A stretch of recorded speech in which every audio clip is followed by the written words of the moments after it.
அண்மை செய்தி சேலம் மாவட்டம் சங்ககிரியில் மூதாட்டிகள் இருவர் கொலை செய்யப்பட்ட வழக்கில் முக்கிய குற்றவாளி போலீசாரால் சுட்டு பிடிக்கப்பட்டுள்ளார்.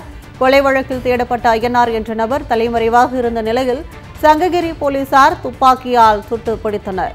சேலம் மாவட்டம் இளம்பிள்ளை அருகே மூதாட்டிகள் இருவர் கொல்லப்பட்ட வழக்கில் குற்றவாளிகளை காவல்துறை பிடித்துள்ளதை அண்மை செய்தியாக பார்த்து வருகிறோம். சேலம் மாவட்டம் சங்ககிரியில் மூதாட்டிகள் இருவர் கொலை செய்யப்பட்ட வழக்கில் முக்கிய குற்றவாளி போலீசாரால் சுட்டு பிடிக்கப்பட்டுள்ளார். கொலை வழக்கில் தேடப்பட்ட ஐயனார் என்ற நபர் தலைமறைவாக இருந்த நிலையில் சங்ககிரி போலீசார் துப்பாக்கியால் சுட்டு பிடித்தனர். சேலம் மாவட்டம் இளம்பிள்ளை அருகே மூதாட்டிகள் இருவர் கொல்லப்பட்ட வழக்கில் குற்றவாளிகளை காவல்துறை பிடித்துள்ளது. சேலம் மாவட்டம் சங்ககிரியில் மூதாட்டிகள் இருவர் கொலை செய்யப்பட்ட வழக்கில் முக்கிய குற்றவாளி சுட்டுப்பிடிக்கப்பட்டுள்ளதை அண்மை செய்தியாக பார்த்து வருகிறோம். கூடுதல் விவரங்களை செய்தியாளர் சேலம் சக்திவேல் வழங்க கேட்கலாம். வணக்கம் சக்திவேல், இது குறித்த விரிவான விவரங்கள் என்ன? வணக்கம் கற்பகம். கடந்த 4ஆம் தேதி சேலம் மாவட்டம் சங்ககிரி அருகே உள்ள தாதனூர் என்ற பகுதியில் ஒரு குளத்தில் 2 மூதாட்டிகள் உயிரிழந்த நிலையில் காணப்பட்டனர்.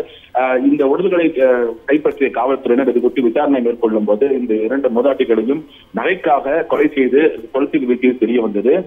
இதனையடுத்து சேலம் மாவட்ட காவல்துறையின் சார்பில் 3 தனிப்படைகள் அமைக்கப்பட்டு தீவிர விசாரணை மேற்கொள்ளப்பட்டது. இந்த விசாரணையில் இந்த சம்பவத்தில் அந்த சங்ககிரி அருகே உள்ள தாதனூர் என்ற பகுதியைச் சேர்ந்த ஐயனார் என்பவர் ஈடுபட்டது தெரிய வந்தது. இதனையடுத்து அவர் இன்று சங்ககிரி அருகே பதுங்கியிருப்பதாக கிடைத்த தகவலை அடுத்து காவல்துறையினர் அவரை பிடிப்பதற்காக செல்லும் போது அவர் தனது உடலில் மறைத்து வைத்திருந்த கத்தி எடுத்து காவல்துறையினரை தாக்க முயற்சி செய்தார். அப்பொழுது அந்த தாக்குதலில் உதவி ஆய்வாளர் ஒருவருக்கு பலத்த காயம் ஏற்பட்டது. இதனைத் தொடர்ந்து தப்பி ஓட முயற்சித்த அந்த ஐயனார் என்பவரை காவல்துறையினர் காலில் சுட்டு அவரை பிடித்துள்ளனர்.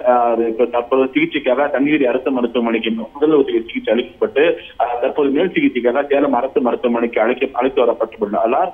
இந்த சுட்டுப்பிடித்துள்ள அந்த ஐயனார் என்பவர் மீது ஏற்கனவே பல கொலை வழக்குகளும் வழிப்பறி வழக்குகளும் நிலுவையில் உள்ள நிலையில் தற்போது இந்த 2 மூதாட்டியையும் கொலை செய்த வழக்கும் இவர்தான் என்பது உறுதி செய்யப்பட்டு அவரை காவல்துறையினர் கைது செய்துள்ளனர்.